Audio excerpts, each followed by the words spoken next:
Good morning, Colorado Springs. This is Rob Thompson, licensed agent with the agency, realtor and admin in the Colorado Springs Rentals and Colorado Springs Real Estate Facebook groups. I wanted to talk to you this morning about the inspection objection and the inspection resolution. These are two critical parts of the purchase process here in Colorado.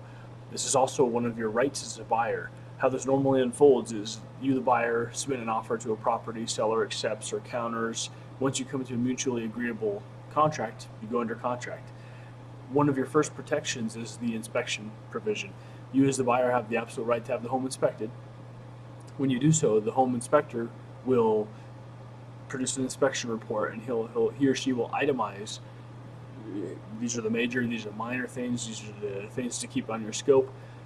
But you have the right as the buyer to draft through your agent what's called an inspection objection, and this is colloquially, or what I like to say is this is how you say, we the buyer require you the seller to fix X, Y, and Z. Typically these items are health, safety, hazard, or structural in nature, but that's just kind of the norm. You could object to the color of the paint on the walls if you wanted. The sellers are unlikely to fix that, but you could.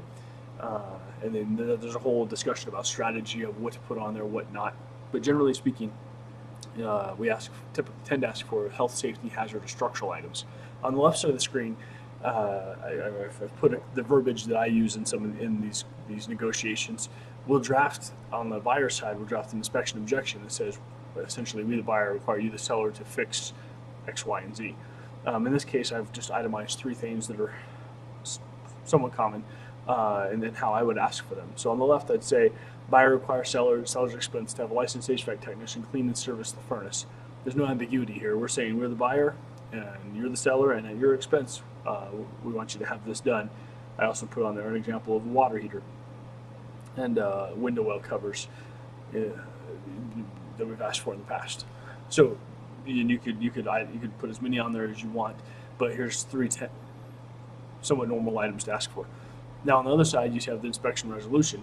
This is where the seller is saying, we the seller agree to fix and whatever they're going to agree to. In a real way, you could say that they're not required to do anything, but you're not required to buy the house. So there's negotiation here in the inspection phase. The appraisal phase is a little bit different, but now we're talking about inspection.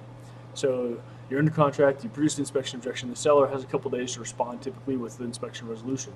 In this case, this is the verbiage that we would use. If the seller was amenable to having an HVAC technician clean and service the furnace, they would say, seller will have a licensed HVAC technician clean and service the furnace. Seller will have a licensed plumber replace the water heater. Maybe the seller said, you know what, there were no window well covers when we bought the house, we're not buying them. I would not personally itemize that. I would only put on there what we are going to agree to. And then if we didn't agree to something, I would leave it off there. So here's our inspection resolution.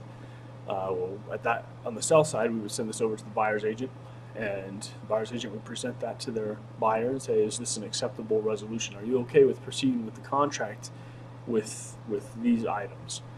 So that's what's meant by the inspection objection and inspection resolution. It's your statement as the buyer saying, we want you to do these things. It's the seller's response saying, we will do these things. Maybe they don't want to replace the furnace. Maybe it's still functional, just old. There's our resolution then in that case.